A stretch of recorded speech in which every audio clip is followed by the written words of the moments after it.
how's it going? And yep, trying out the Disney minis with Gargoyles. Yeah, that's right, we're doing Disney minis again, though once again the plan's gonna be a little different. Yeah, I know, big shock. Since now they're gonna be going in simultaneously along with the holiday videos. But let's get started. And of course, since, it's Disney, we're going to have my buddy Spirit Man give some backstory to, the history of Gargoyles. Oh, Bizarroguy Disney time again, huh? Alright, and... it's about a little Disney something that I've always had a bit of interest in.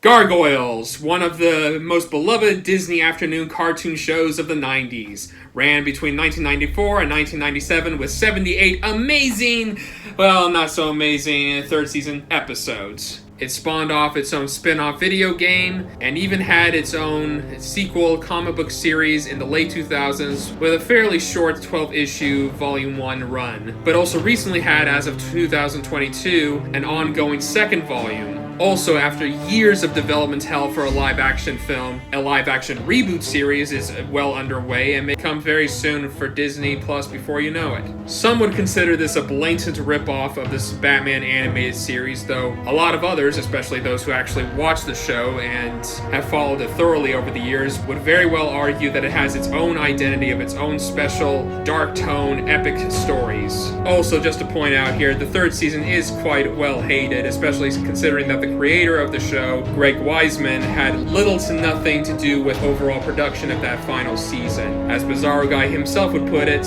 do you just hate success? And that's the little Gargoyles trivia provided by the Spirit Man, the embracer of human good and analyst of fiction. Thank you for listening. Back to you, Bizarroguy. Thanks, Spirit. Oh hey, guess what?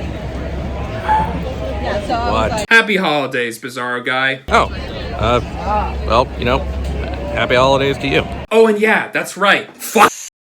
Well, damn, I knew. Disney censors. Anyway, as Spirit said, this is technically the sequel to the first comic run, meaning that unless you followed that series, you might be a little bit lost, but they do their best to actually fill in the gap of what you might have missed. For example, the character of Brooklyn, last we saw him, actually went through a massive development where he actually found a wife, had a son, and even having another child on the way. And Goliath's clan actually expanding with new members along with Brooklyn's family. We also have Coldstone, his cybernetic brother, and his robotic wife Coldfire. The first story arc actually focuses on Elisa Maza, the police detective who actually helps Goliath and his clan, dealing with her brother who, in the series, was actually mutated into an animal-human hybrid, one of the main villains of the series, the billionaire genius Thanatos, for his own schemes. He eventually got out and found love with one of the mutations and is about to become a father, but the baby is captured and Thanatos, of course, is the prime suspect, but it is actually revealed that it is Goliath's clone Thalog.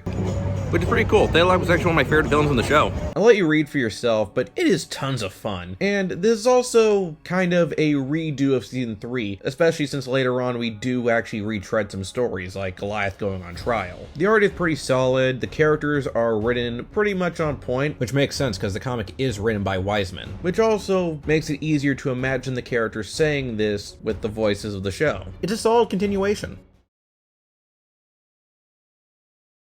Thanks for watching. Like, share, subscribe, and now I'm gonna go and check out the...